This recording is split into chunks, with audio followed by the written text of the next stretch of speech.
50 रुपए में मुझे कितनी खुशी। नमस्कार, फास्ट प्लस न्यूज में आप सभी का एक बार फिर से स्वागत है। आज की बड़ी खबर हम आपको बता दें कि पंचायत प्रत्याशी व महारानी लक्ष्मीबाई महिला संगठन के राष्ट्रीय अध्यक्ष श्री ममता सिंह के द्वारा ग्राम सभा सहजौली में 90 से 100 कंबल का वितरण किया गया, जिसमें असहाय लोगों का ठंड से बचने के लिए कंबल का वितरण किया गया। इसकी तस्वीरें आपके सामने हैं। और मैंने पापा से कहा, पापा हर गार्जियन जाते हैं, थोड़ा आप भी चलिए ना। आज भी देखिए, जब बच्चों का एडमिशन कराया जाता है तो माँ बाप को बुलाया जाता है, और पापा को लेके गंगेश्वर के कार्यक्रम में पहुंची। कहे माँ तुम अपने बच्चे को दो, मैं फ्री में पढ़ाऊंगी। बच्चे के पास साइकिल नहीं है तो मैं भी साइकिल से दूंगी। सोचिए, एक गरीब से यह बात कह रहा है। मैं भी गरीब, वो भी गरीब, लेकिन मैंने उसे एहसास नहीं होने दिया कि मैं हूँ गरीब। मैंने कहा कि अपने बच्चे को आप दो, मैं उसे पढ़ाऊंगी और साइकिल नहीं। आप आज भी पता कर सकते हैं, ग्राम सभा पिपरा में, ग्राम सभा सुम्माटर में 2 निषाद के लड़कों को मैंने न्यू साइकिल खरीद के पढ़ने के लिए दिया है, और मैंने कोई इसका शुल्क और कोई चार्ज नहीं लिया है, क्योंकि वह बच्चे गरीब थे। मैंने भीख मांग के उन बच्चों को पढ़ाया, लेकिन कोई जान नहीं पाया। से अपना नाता जोड़ लिया। आप लोग सुनिए क्या कराना पड़ा। मैं बहुत अच्छे परिवार में रह रही हूँ।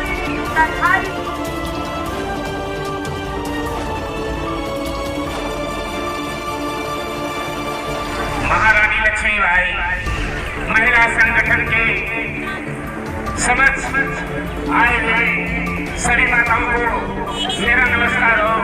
साथ ही साथ और आज हम आ चुके हैं कुशीनगर जिला के ग्राम सभा सहजौली में, और जहां पे ममता सिंह का ये कैंप लगा हुआ है। यहाँ पे देख सकते हैं जो गरीब लोगों को कंबल वितरण का काम किया जा रहा है। यहाँ पे यहीं पे हमारे पूर्व प्रधान ग्राम सभा, आइए हम इनसे 2 टुक बात करते हैं और कुछ जानकारी लेते हैं इनके ग्राम में। ये पूर्व प्रधान पहले जो है इस ग्राम के प्रधान रह चुके हैं, और बहुत सारे काम इनके अनुसार बहुत सारे काम किए भी गए थे इनके जब प्रधानी थी। आइए बात करते हैं हम इनसे। नहीं, सबसे पहले आप बताइए क्या नाम है आपका? सर, मेरा नाम रामकृष्ण यादव है। अच्छा, हम ग्राम बिशनपुरा, अच्छा बिशनपुरा के प्रधान, विकास खंड सुकरौली, तहसील हाटा, जनपद कुशीनगर के निवासी हैं। अच्छा। सर, हमारे गांव में बिशनपुरा बारी टोला में कुछ लोगों को आने जाने के लिए रास्ते की मजबूरी है, और साथ ही साथ गंदगी नाली बनाने के लिए भी उनकी व्यवस्था की सख्त ज़रूरत है गांव में। साथ ही साथ हमारे कुछ वृद्धा लोग बचे हुए हैं जिनको वृद्धा पेंशन नहीं मिलता है। इसके साथ साथ हमारे गांव में कुछ ऐसी समस्या है जो आवास नहीं है।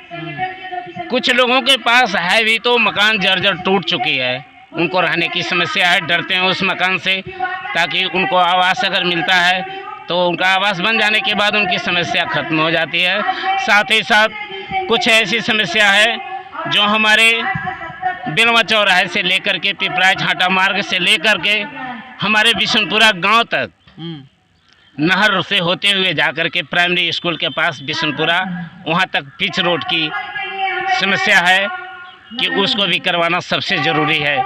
सर, साथ ही साथ हमारे गांव में जो भी लोग असहाय व्यक्ति हैं उनको जीने खाने के लिए थोड़ा बहुत राशन मिलता है, मजदूरी करते हैं, इससे उनके काम चलता है। तो हम चाहेंगे कि सरकार की तरफ से उन्हें भी कोई फैसिलिटी मिलती रहे, ताकि उनका भी जीवन सुखी से व्यतीत हो सके। सर, इसके बाद मेरे पास कोई समस्या नहीं नज़र आ रही। हम ये जानना चाहते हैं, इसके पहले आप प्रधान जब हुए थे? जी सर, इसके पहले मैं उसमें किया था, तो जो 15 साल पहले मैं प्रधान था। जो जहाँ तक मुझे आया वहाँ तक मैं गांव में समस्या का समाधान किया, पेंशन कराया, आवास बनवाया, नाली खरंजा कराया। नहीं सर, इसके बाद जो है 2 बार जो प्रधान हो चुके, अभी तक पूरी समस्या को हल नहीं कर सके। ऐसा है प्रधान जी, अभी तक हमको कुछ ये जानकारी मिली है कि आप जब प्रधान थे तो कुछ काम कराए थे रोड का, वो अभी तक पेंडिंग पड़ा है, पूरा नहीं हो पाया था आपके कार्यकाल में? तब नहीं, मेरे कार्यकाल में जो मैं काम कराया वो काम हो गया, लेकिन कहने का मतलब जो चीज़ कराया जाता है 5 साल 10 साल बाद टूट जाता है, जी जी जी। तो उसको मरम्मत नहीं हो पाई, ऐसे ही टूटी पड़ी हुई है। आपने कहने का मतलब ये है कि आपने वो काम करा दिया जिसकी मरम्मत अभी तक नहीं हुई, अभी तक और नहीं वो हुई। जर्जर हो चुकी है। हाँ हाँ जी। तो अपने गांव की जनता को आप क्या कहना चाहते हैं?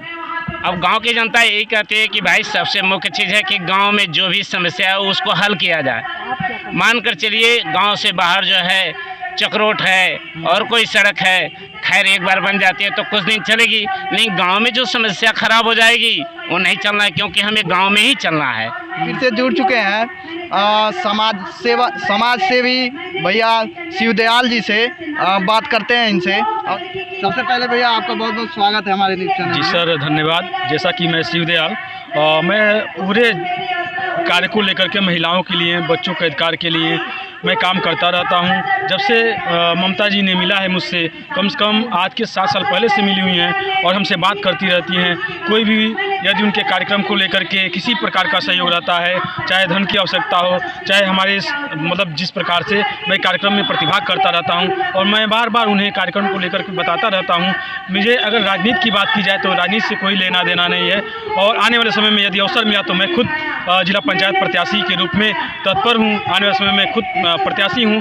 मैं किसी के लिए वोट के लिए बात नहीं करता हूं, लेकिन मैं कहीं ना कहीं हर एक उस महिला के लिए बात करता हूं जो महिलाएं सरकारी सुविधाओं से वंचित रह जाती हैं। उनका मैं भरपूर सहयोग करता हूं और करता रहूँगा, और करने की मैं क्षमता रखता हूं। अच्छा योगेंद्र सिंह कहाँ के रहने वाले हैं? बिशनपुरा के रहने वाले हैं। तो ये क्या हो रहा है यहाँ पे? यहाँ कंबल बट रहा है। कौन बांट रहा है?